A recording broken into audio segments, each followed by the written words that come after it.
So everyone's acquainted in this space now, even though some people are new, and that's okay because we're going to be on the same page.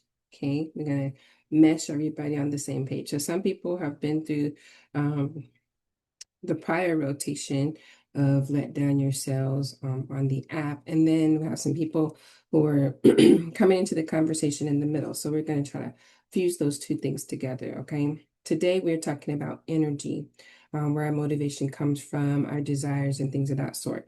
We may get a little bit into feelings, but for sure, let's focus on the energy. So let me go ahead and share my screen. Give me one moment here. Okay. Can everybody see? Okay. So, welcome back to those people who are returning, and thank you for being welcoming for those individuals who are joining for the first time. All right. So, like I said, there's not a need to worry if this is the first time everybody's together, right? Because no matter where you're starting, where you feel you are. I am going to suggest that everybody have something that you can write with. So if you could grab something to write with right now, pen and paper. If you have a journal, then you're probably going to want to go ahead and grab that. Okay. If you're not in a position to write right now, that's fine. It just may be a good idea for you to go back to the recording and complete the exercises that we're doing if they resonate with you. Okay. Now, I do talk about journaling a lot all of the time because writing is something that's very powerful. It's a powerful tool for us and for our thinking as well to align our thinking with the things that we're doing and being able to see that in real time. I think I talked about the butterfly effect before in one of these sessions.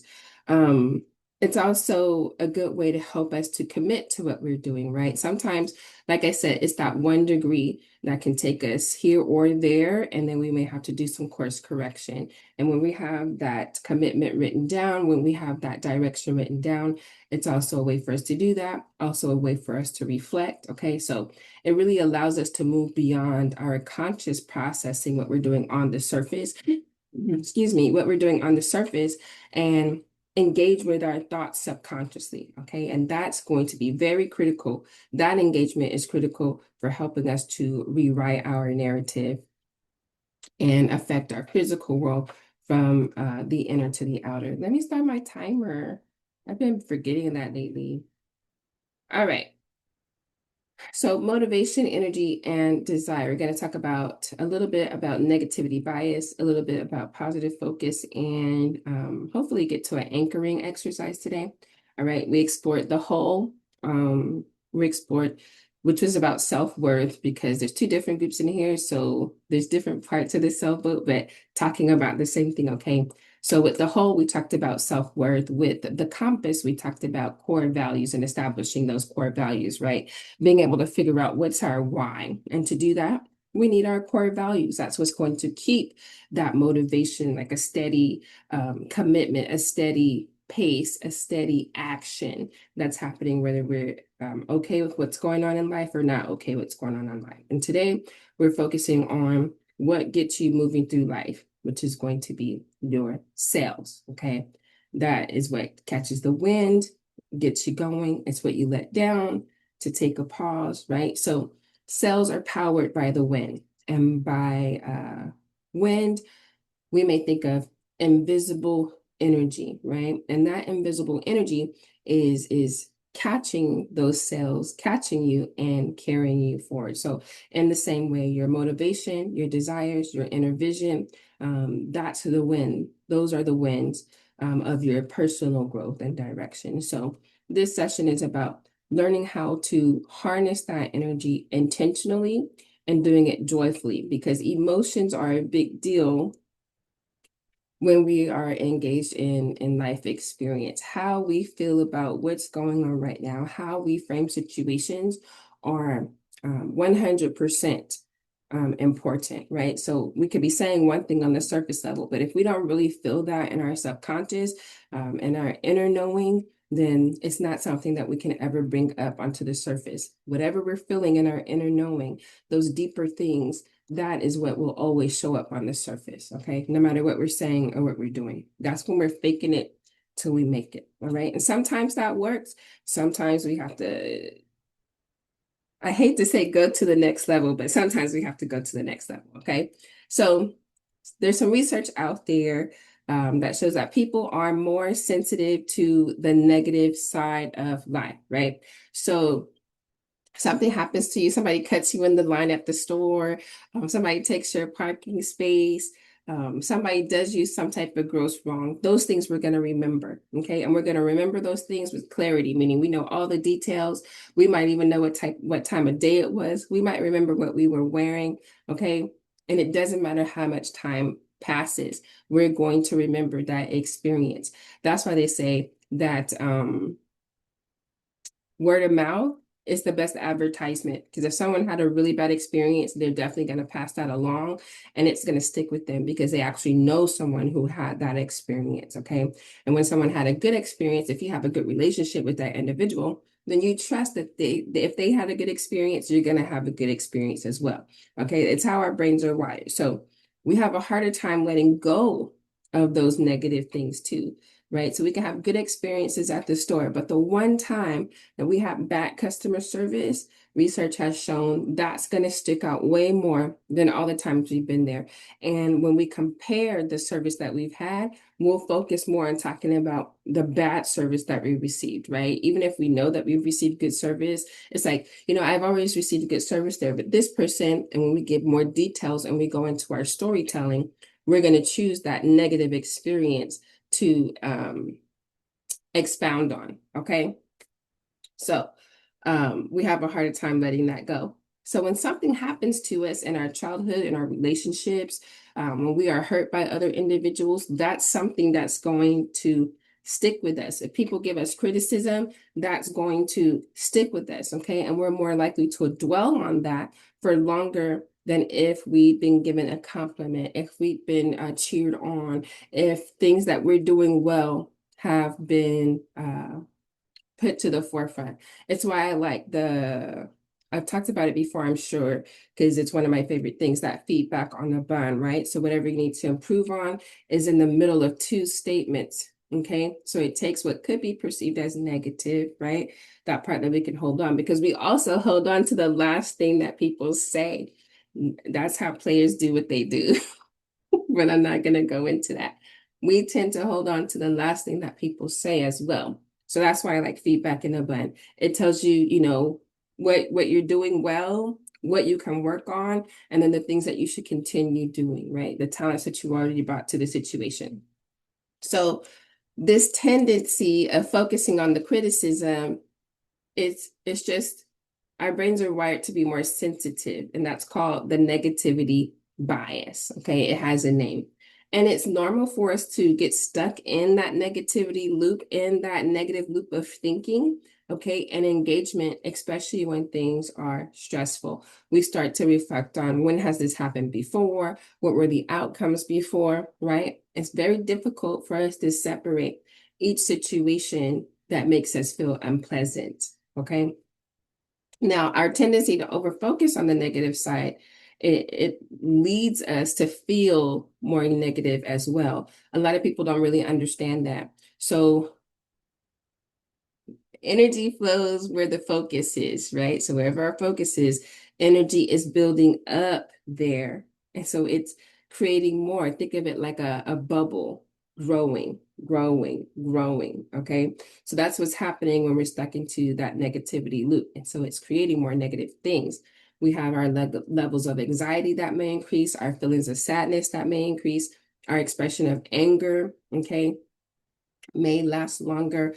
Maybe we were having a good day and someone does something just to throw us off, and therefore it ruins the whole day. Again, holding on to that negative experience. And so we're not open to anything else being the focus, because that's incorrect, and it sometimes cannot be corrected. Maybe you're not going to get an apology. Maybe that situation can't be redone. Maybe it can't be rectified at that time. So then everything from there, if you think about it, right? how we interact with people, that may ignite more negative things happening. It may also invite more negative feelings. And when we talk about making things happen, if we talk about the inward manifestation, then how you feel in the current moment matters to how something is showing up on the surface of things in our reality. The energy that is building up that turns into the mass that turns into what we experience with our five senses. Let me say it with that. Okay. So what we don't see happening affects what we will be able to experience with our five senses, if that makes sense. Okay. So when we're in that negative emotion, when we're in that negative experience, we tend to only see the other negative things that are happening, right? It's almost like when they say see in red, you can only hyper focus into this one thing. Although all the other things are happening, they're completely X'd out of the experience, X'd out of our thinking. It's kind of like we're in this twilight zone of horrible things happening, this spiral of horrible things, okay? So that's why it's important to choose what we focus on and be able to break that negativity bias. And we can choose not to focus on negative info about our everyday stress. That means that we're not going to get in a situation where we let it drain us. In the other sessions, I've talked about, being able to focus on what you can control and what you can't control. All right. Because some things that you can't control in the moment, maybe the situation will turn, something will happen. It needs to progress over a time frame, and then you can address certain things. But if there's nothing that you can control, there's nothing that you can do. You can be mad about it. You can be pissed about it. You can yell at everybody, but it's not going to change that thing that you cannot control. Then whatever you can control, whatever you can triage, whatever you can work on, then that's where you spend your energy doing that. Okay. It also helps for that dopamine because when we check off something, there's a chemical reaction that naturally happens in our body. Okay. So it's important that we're able to choose what we're going to focus on and being able to be aware enough to do that. That's what they mean by if somebody can get you upset, somebody can manipulate your emotions and they've already won the battle. It's important for us to be able to be aware of what we're feeling, how to handle that feeling, and how to be able to move forward. That's going to be the first step in breaking that vicious cycle of negativity, is knowing when you're there, okay? And then being able to move into that cycle of, am I able to do something about this? And coming to that realization, I can or I can't.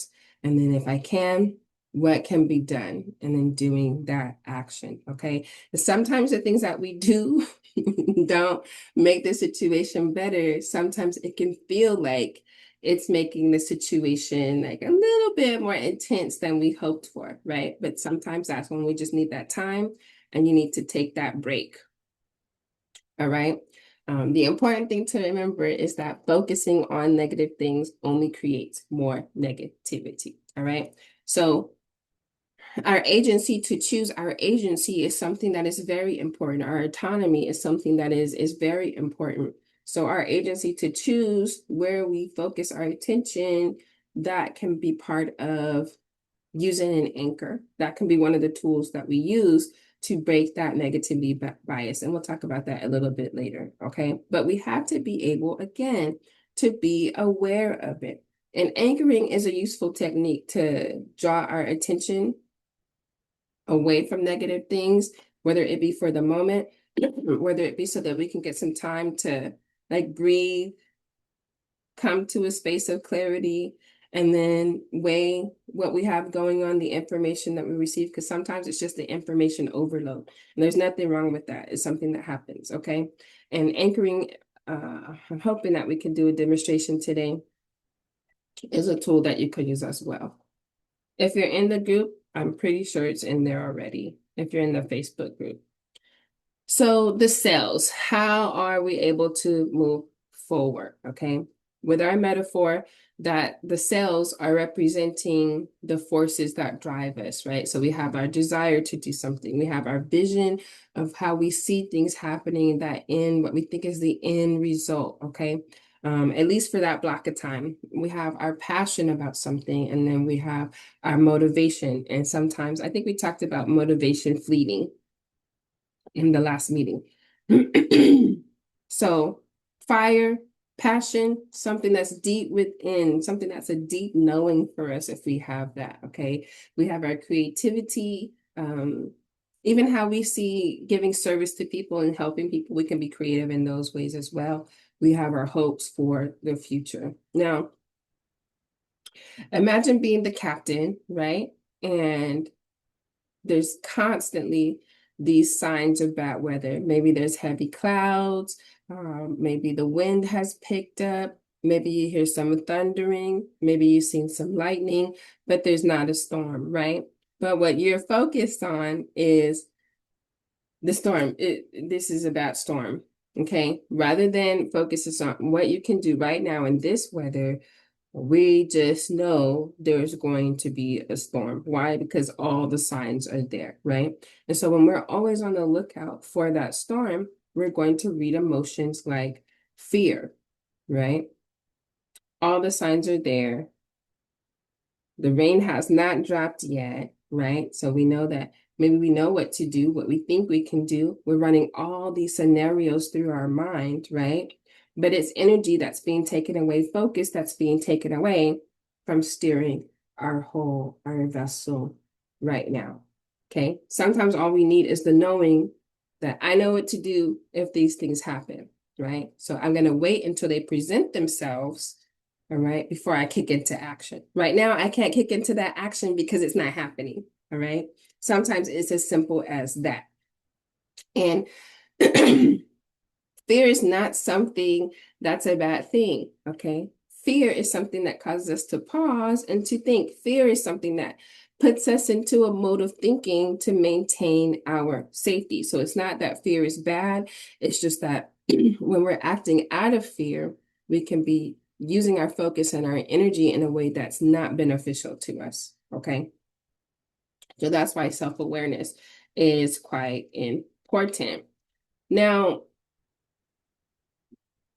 on the other hand, right, you're that captain who is believing in the good weather coming, right? You see the storms, the wind has picked up, you hear the thunder, you see the lightning, right? But you're like, I just know the sun's gonna come out.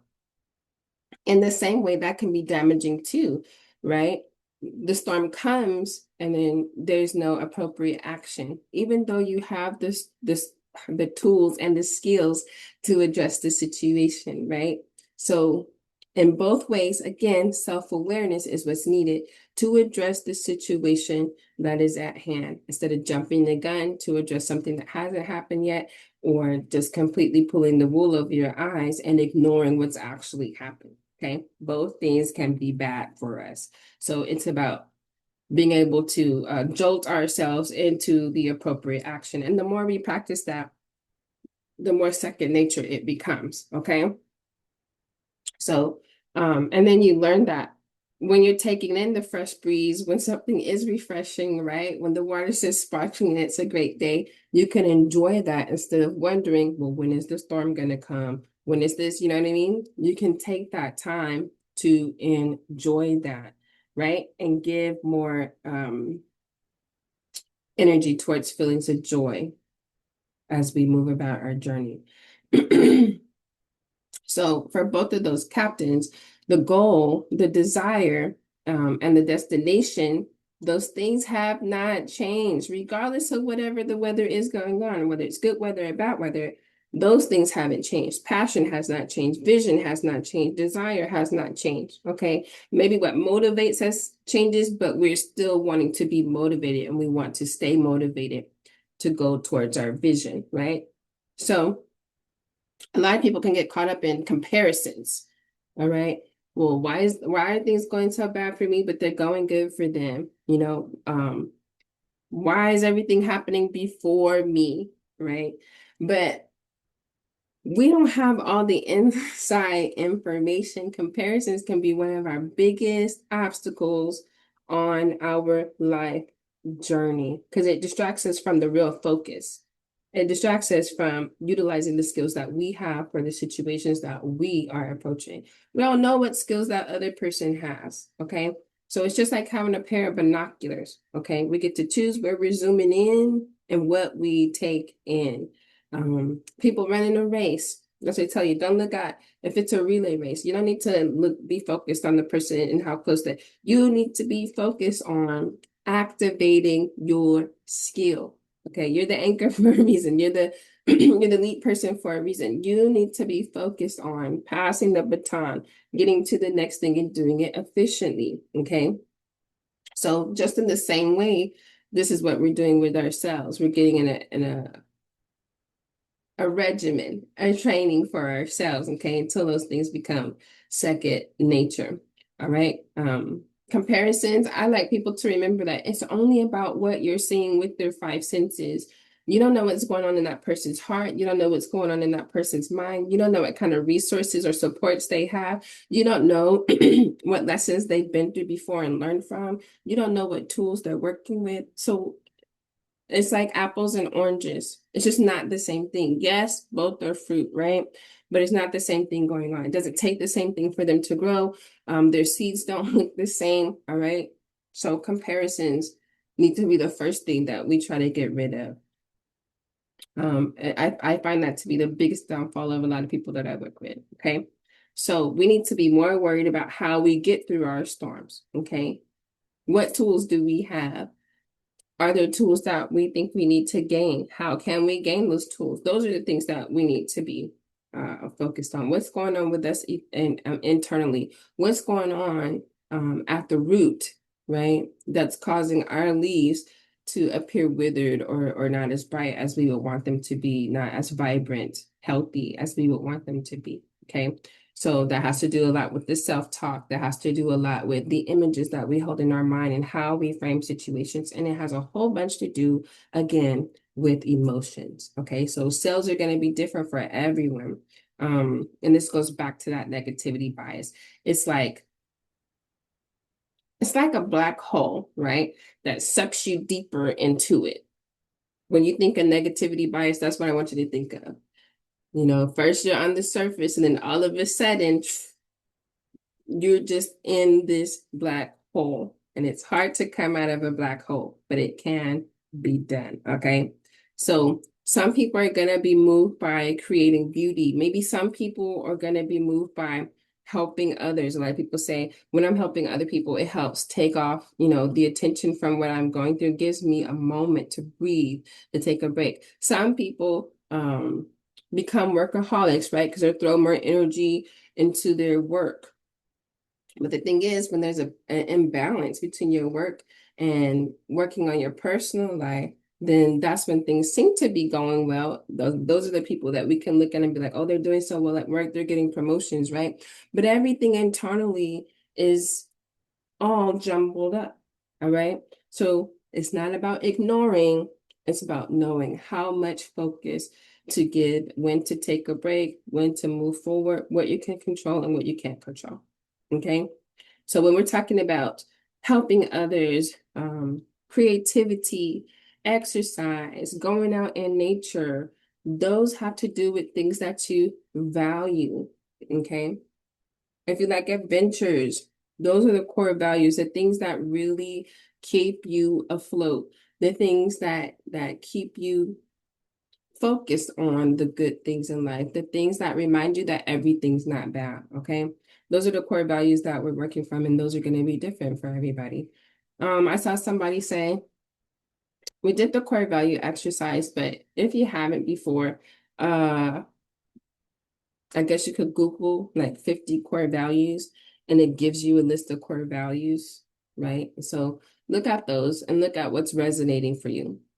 Because again, if we're not starting at the root, right? If we're not digging at the root, then we're not really doing anything by watering the leaves. We have to water the root, okay? Figure out what's going on there. And that's when we can see a change in our external world, So it starts internally and then moves externally. Okay. Um, Our core values are driving our desires. Our core values are igniting our passions, keeping that fire lit. Okay. So it's the motivation that you have to achieve to cross the finish line, right? It's the core values, what we live by, that's keeping us motivated. So, and when we have our vision, right, we want that change. Again, keeping us motivated. So the core values are feeding the wind for your sails. Okay, if that makes sense. Now, sometimes you're going to have to manipulate those cells a little bit too, right? Um, some people are going to catch more wind.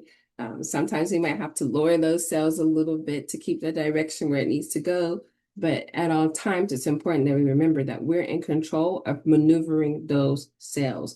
And we're in control of maneuvering those cells in a way that keeps us moving toward our destination, despite what external environment is, despite the weather. Okay, so the weather is external environment, and what matters most is that our cells are fueled by our authentic desire. Sometimes that's the part that we don't want to come to terms with, right? So our vision, our motivation, our why isn't our own. It's what we think people will see us as. We want to have this because I want to be a doctor because people think that doctors are valuable. People think that doctors make a lot of money and they matter. But doctors intervene in people's lives in a way that it can be a make or a break situation, right? So those two motivations are a little bit different. You can find yourself doing the best thing. People can view your life as the best life, and you can still find yourself unhappy because it's not authentic to you. The why is not there. Okay. The why is not self-fulfilling for you. Okay. So it's hard to address those things, but it's best that we not like be pressured to please other folks or not have to feel that type of pressure or feel the pressure to perform because we want to be liked or accepted, because those things are going to be waning. Okay. Things like that are faddish all the time. All right. Everything gets its turn, but sometimes you have to wait a couple of years before it comes back around. Okay. But when we are authentic to ourselves, whether somebody likes it, accepts it or not, it's still something that holds meaning for us. Okay. It doesn't lose value. So I want to pause here, let you guys read that aloud. You can read it with me or in your mind. Okay. So it says, and it's an affirmation. It says, I am allowed to move forward with joy. Okay. I am allowed to move forward with joy. That is despite any type of negative circumstances, despite any kind of survivor guilt, despite any kind of imposter phenomenon. Some people call it imposter syndrome. Okay. Despite any type of judgment, external feedback that you might be receiving. Sometimes we're caught in a negativity bias, and we're focusing mainly on bad circumstances, even if it's not our own circumstances. Okay. It could be the things that are going on in the world. It could be something that happened to another family member. It could be something that happened in our friend's family, in our kids' family, with our children, right? So let's just say things are not good for our family member or our neighbor, okay, in society in general, then we may start feeling like something good happening in our lives is not the right timing, or there may be guilt if we want to celebrate those things or if we feel good about those things, right? So we'll suppress those emotions because if it's not happening for everyone, then it's not okay for it to happen for me. The thing is, though, tragedy and joy is happening all the time at different rates with different people. We're not all going to be on the same experience all the time. Why? Because it's individual. Okay. So we may start feeling like, okay, I don't want to tell my friend about this. And maybe you can't tell your friend about that. You do have to know that. But it doesn't mean it doesn't deserve the emotion in your life, the celebration in your life, the space in your life. Okay. It doesn't mean that. It doesn't mean you can't put a spotlight on it or have recognition. It just may mean that it's not the appropriate time to have that spotlight with your friend. Okay. Even if you have to have that spotlight by yourself, those things should not go unrecognized. Okay. They should not be suppressed. Right. Maybe a friend lost a spouse and there's a divorce. Maybe there's a miscarriage. Okay. There's so many things that can happen. Maybe there's a car accident and we're the only survivor. So maybe you make a pact to lose weight. I see that a lot with some people, with someone, okay, with a friend, and your friend's not experiencing the same results. It doesn't mean that you should stop trying. It doesn't mean that you should change your goal if that's authentically your goal. Okay. We don't like to admit it, but there's going to be some resentment there if you have to stop working towards your goal because it's not working for another person. We may not have the same motivations. We can encourage someone, right? But ultimately, it's always going to be up to us to actually complete the action. Okay. That is our responsibility. It's our responsibility to first accept ourselves, to first love ourselves, to first be supportive of ourselves, to first understand that we were already born worthy of the emotions that we want from other individuals. But a lot of the times, it's hard for us to give it to ourselves, and we're not very much aware of that. Okay. Uh, Maybe somebody knows about like prior criminal activity or prior substance use, or maybe you needed some time to get into a healthy space to be a parent. I've seen as well. And so we'll take those old narratives, right? And say that we can't do it because of old actions, but we're creating something new. So those old actions, those are no longer valid. Those are things that we used to do. And although, and that's the other thing too, you go on a diet and okay, maybe you might eat something. They call it backsliding where I'm from. Okay, maybe that does happen. But guess what you have the opportunity to do? You have the opportunity to make a different choice next time. You don't have to continue making that choice. And you don't have to continue to be in that guilt. Okay. What you have to continue to do is to be committed. All right. When we're worried about what other people are thinking, yes, they have that information, but the information they have doesn't control the decisions that we make in the direction that we choose to go in. We have that control. Okay. So all these things can keep us so focused on the bad weather that we lose faith and start to doubt our own destination. Right? That's why faith is needed, because a lot of the times we're trying to accomplish something that we've never seen, that we've never done. Right? So why start thinking I can't do it? We don't know. That's what we don't know. We never tried to do it. Okay. Now I'm a person, you tell me that I can't do something, I'll do it. So for me, I had to learn that every challenge is not my challenge. If it doesn't resonate with my vision and where I'm going in life, then I don't need to prove anybody wrong. But a lot of good things have happened for me because I tried to prove somebody wrong. When I was sick and I was going through physical therapy, and she was telling me I could do this and I could do that and it would work. And I'm like, it's not going to work. I'm not going to be able to exercise, right? Because this is Rudy poo, is what I was thinking. Some of the things that she was telling, I'm like, this is Rudy poo. This is going to do nothing. Like, I'm used to running. I'm used to doing this.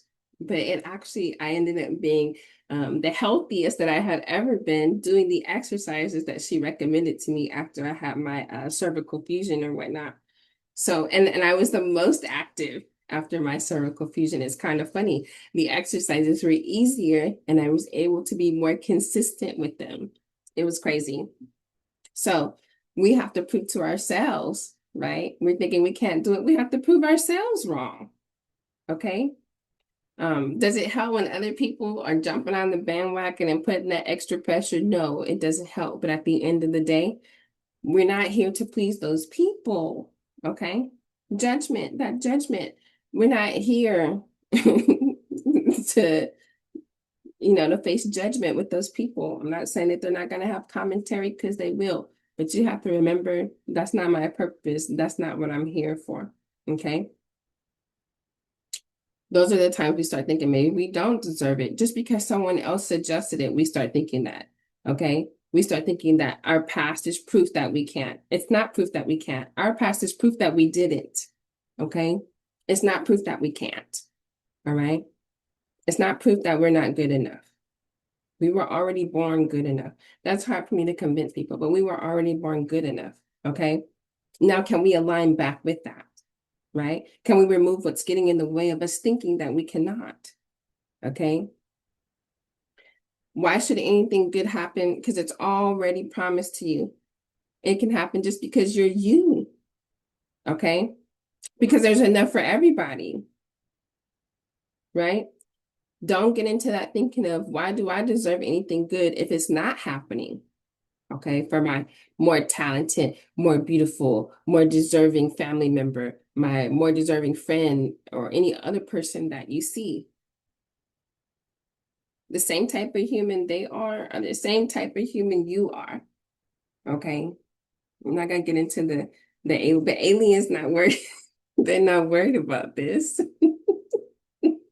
The same type of human you are is the same type of human they are, and so, well, we're all worthy of our visions. All right. uh the feedback and the past patterns, those things, they're probably going to trigger us, right, to be on the lookout for more about whether, but just because it has happened doesn't mean it's not going to happen the same, and it doesn't have to continually happen. All right, so that past, which is, we can't change it, it's not happening anymore. All we can do is focus on what we have right now, and what we do right now then changes our future, right, if we want to look at it that way. So looking at our past actually keep us trapped in this loop of negativity. One, because that's the reality that we've already experienced. What we have to do is be open to the reality that we can create. Okay?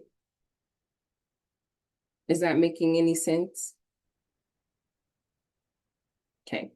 So breaking that negativity bias means getting out of those negative emotions. It means for us to stop over attending to those conditions, because when we're constantly reflecting on what happened in the past, that's us over attending. Okay.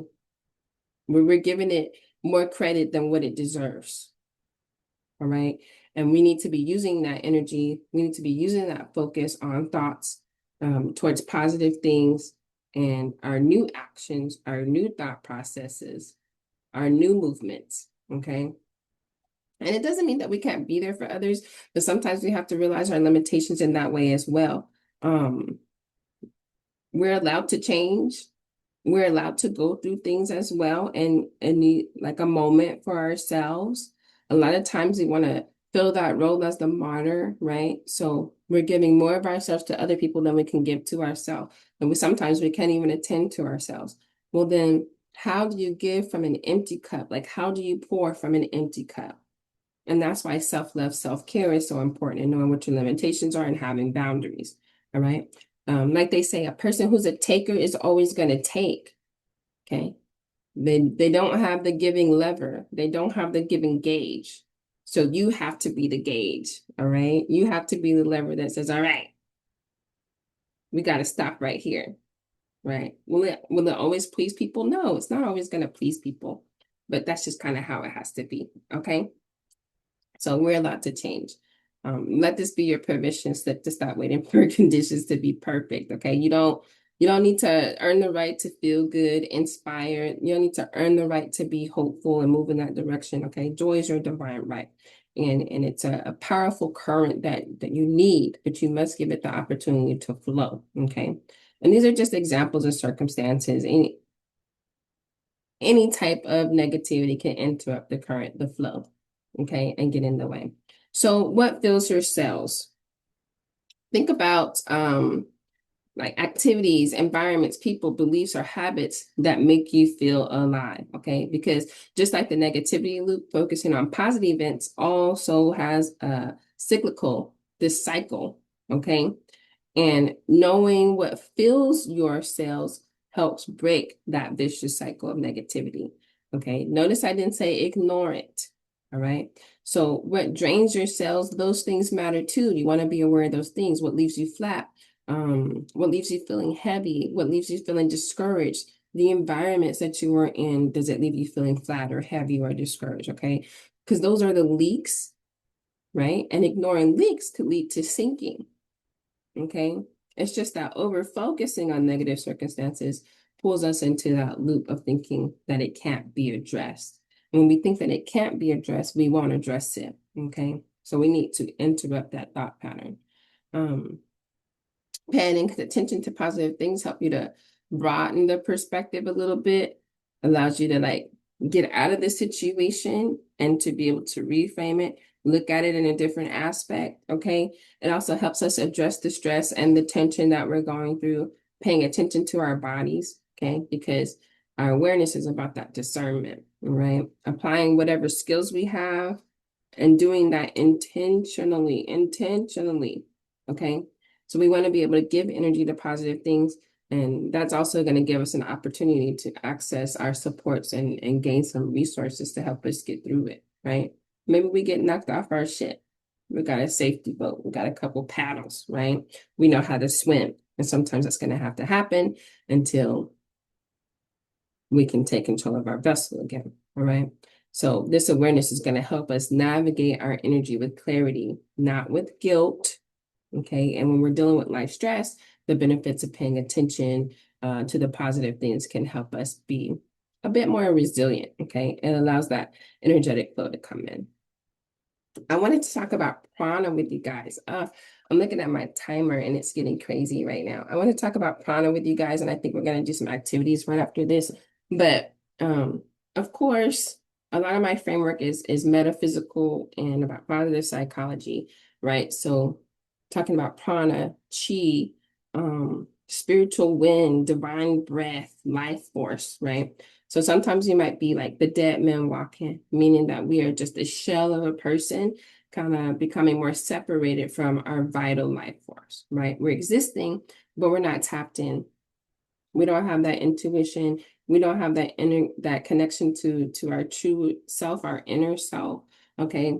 We're not in alignment with that. And so we have to try to examine where we might be resisting or blocking or doubting our existence, right? Our functionality, or where there's a glitch in our energy, right? So negativity is like stopping the current, all right? Stopping the flow, all right? So in the moments that we're questioning why this or that, why isn't those things working? Why isn't this going on? What's not connecting? That is our check engine light. Okay, so we have to go back to our thoughts and our emotions, figure out where is this coming from. Okay, that's our moment to check in, tune up. So prana is like an anchor, right? For us to get back in flow, that functionality, that consciousness, our thoughts and our emotions for that vital life force. That's what kind of makes us active. So in our selling metaphor, then prana is the wind that's filling our cells, right? It's something that's subtle, it's something that's invisible, but it's very powerful, right? Something that you cannot see, but you can feel it when it's flowing. So you know when you're off. In psychology, we call it baseline. You know when you're feeling a little bit, you know when things don't feel right, right? So maybe you're not able to see it right in that moment, but you can feel when the flow is not going well. Okay, you can feel when the flow is blocked. So just like a sailboat that's not moving without wind, we cannot move forward in our lives, at least not joyfully or authentically without our energetic alignment. Okay, so prana, our life force, is showing up as the inspiration, it's showing up as the motivation, it's showing up as our intuition, our desires, our creativity. Okay, it's those hunches that we're getting. It's that sense of, yes, I should move forward. Oh, wait a minute. Let's take a look at this. All right. Now,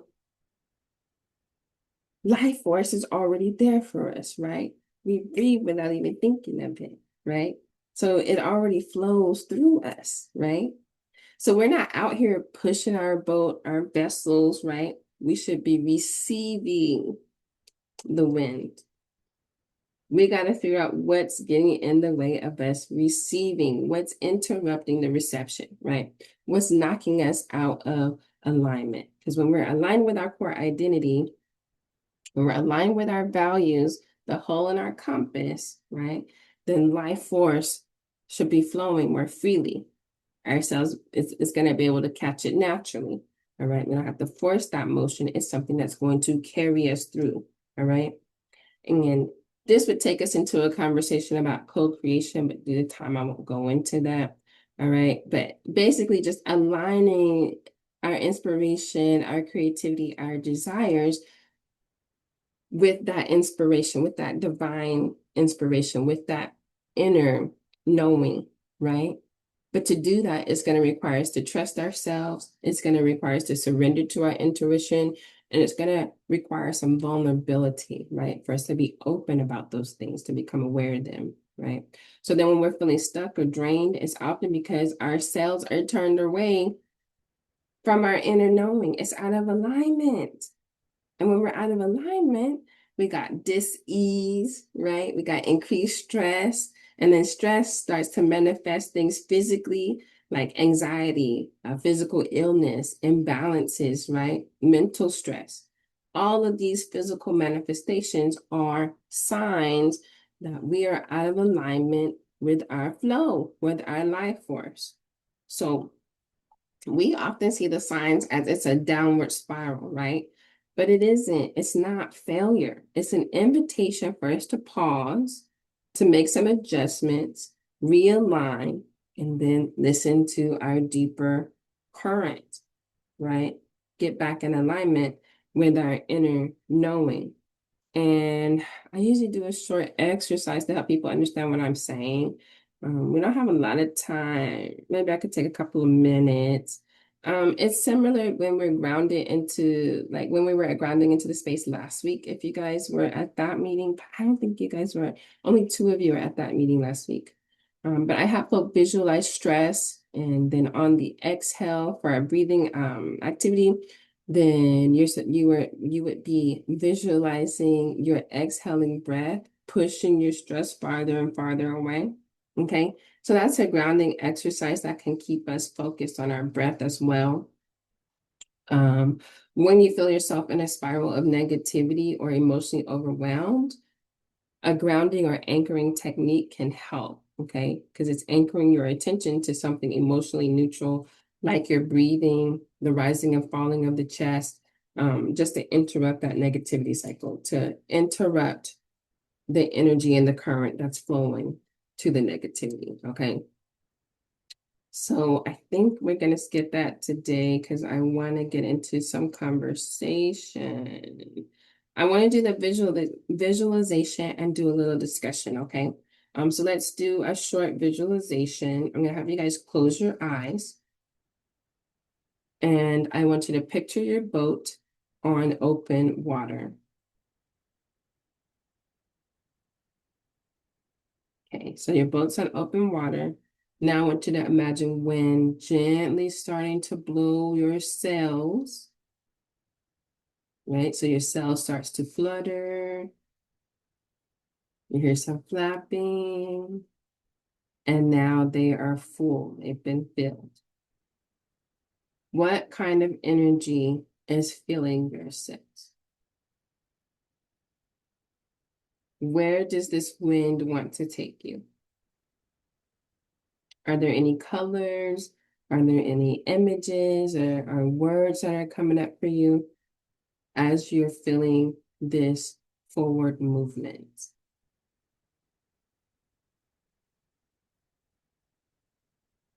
What emotions are there for you? Okay, now open your eyes. Now, on the piece of paper or in your journal, I want you to draw an energy map, okay? I want you to draw or write what fills your cells, and I want you to draw or write what drains them, okay?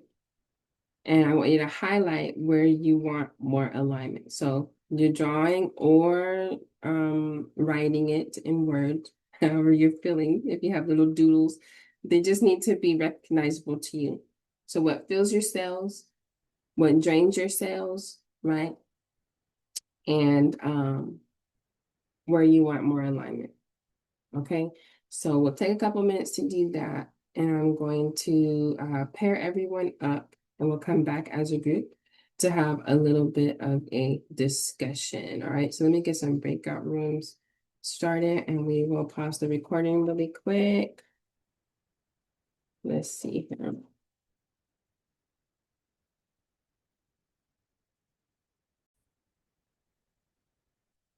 Okay, so we're going to take everything that we talked about, and I want you guys to be, we're going to go back to something very, very simple. Either a word collage or a picture collage, like a vision board, right? So I want you to take all the things that fill your cells and make either a word cloud, which is free, okay, online. You can make it in any shape you want, but I want you to put it in a space where you can see it. Why? Because every day I want you to be thinking about, did I participate in any of these things that fill my cell? Like, what did you do that contributes to your vision board or what you find energetically pleasing? Did you listen to music on your way to work? You like songs, you like dancing. Did you talk to any family members on the phone, right? Like having some connection with family. Is there something that you did for someone else that made you feel gratitude or being thankful to be in a position to do that? Is there self-care that you engaged in? You see the on the picture collage, right? The vision board, the park. You can dance at home, you don't have to go out for dancing, but hey, if you could take the extra step, then you take the extra step, right? Did you stand outside in the grass? Maybe you can't take a walk in the park, right? Did you complete some studying time? Maybe you have some goals on your collage, right? Having that vision of finishing that goal. Well, what's one of the micro steps that you completed towards that goal? It doesn't have to be that goal, but there's steps that lead up to completing that goal. Okay. What are you doing there? If there's a quiz that you need to pass or a certification, did you study any that day? That's going towards the vision on your vision board. Okay. So that's what I want you guys to do for this week coming up. Um, when you're doing this, you can think about the gust that you're ready. Like, what are you ready to do today? Right? What are you ready to commit more to? What are you ready to do more consistently? Because today I want you to leave with the understanding that you don't need to know your destination all the time. Okay. But the next thing, what's the next thing in my life? It doesn't have to be the big picture thing. Okay. Maybe I just want to make sure that I have a consistent healthy meal. That can be the next thing. It doesn't have to be about losing 20 pounds. It can just be eating consistently. That's the next thing. Okay. Then we can be worried about substitutions or something of that sort. We can be worried about working in a body movement routine, right? That can be the next thing. Maybe it's just about getting outside, right? Because maybe I like exercising outside. So I'm using that for myself. But if I don't go outside, then the first thing I need to do is somehow figure out a way to get outside and maybe extend that time sometimes. Okay. So the very next thing, all right. So you'll always hear me saying often that you're already built perfectly, right? So it's about removing the mask so that you can see that. It's about removing the blockage. It's about getting clear reception to align with your truth and authenticity. And there will be different ways to do that, right? Because the blueprint isn't going to be the same for everyone because we all don't have the same lessons. And even if they are similar, there are different degrees to things going on, different aspects. We frame things very differently. And we have very different tools that we can work on and that we need to sharpen or hone or introduce into our lives as well. So that's why I say group discussions like this are a good way to map out things and explore what's a good fit for you. And it's something that lets us know that we're not the only ones experiencing it. And then sometimes people bring up things that you never even thought of, and you're like, well, maybe I could try that, right? So that's definitely something that I like about the group environment. It's not just about telling you to do this or do that, but it's real experience with what's going on in the world. And so some things maybe we never been exposed to. Some things we try it, we don't like it, we don't have to continue it, but it's all about that awareness and paying attention to how we feel when we're going through those experiences. If it doesn't feel good to do it, then it's probably not a good tool or a good resource for us. Okay. So you can write it down as an intention or an affirmation. Ask yourself, what small gust am I ready to ride today? Okay. What wind do I want to let be beneath my wings? You are the wind beneath my wings. Probably y'all not know that song, but it's okay. It's okay. And we're gonna have our closing affirmation, which is if we want to say it out loud. Um, I can't see everybody right now anyway, so if you're cheating and you're not, fine. I align myself with joy. I trust the energy of my desire. I allow divine momentum to carry me forward. Okay. So next session, we're going to explore the rudder, and that's how to steer with discernment. We're going to talk a little bit about our boundaries as well. That's always a touchy conversation. But for now, let's just allow ourselves to drift forward on what feels good, true, and energizing. Now, for this group, next week, we'll talk about steering with discernment and boundaries, but it most likely won't be with the sailboat metaphor. Since I was merging some people coming from the resilience and self-love group, then I merged the topic that we were going to talk about. All right. Definitely feel free to reach out to me about anything, especially more conversation about that life force. But a lot of you, we already have one-on-one time together. So we'll expand on that more in the one-on-one time. And then we'll get more into the boundaries conversation here in this group. Okay. Which again, like I said, can be touchy. If you're watching the replay recording and you are in the resilience and self-love group, please feel free to reach out to me on social media by email. You can also join the Facebook group. I don't know what's wrong with me today. Take the leap. All right. There's some supplemental information in there as well. But definitely reach out to me, right? If there's any gaps, I definitely want to be able to fill those gaps and be available for questions since you're not able to attend live. And then we have a few moments left. So a lot of presentation today and discussion really got good. So I'll go ahead and turn the recording off and then we'll just have open discussion really quick, okay? Give me one.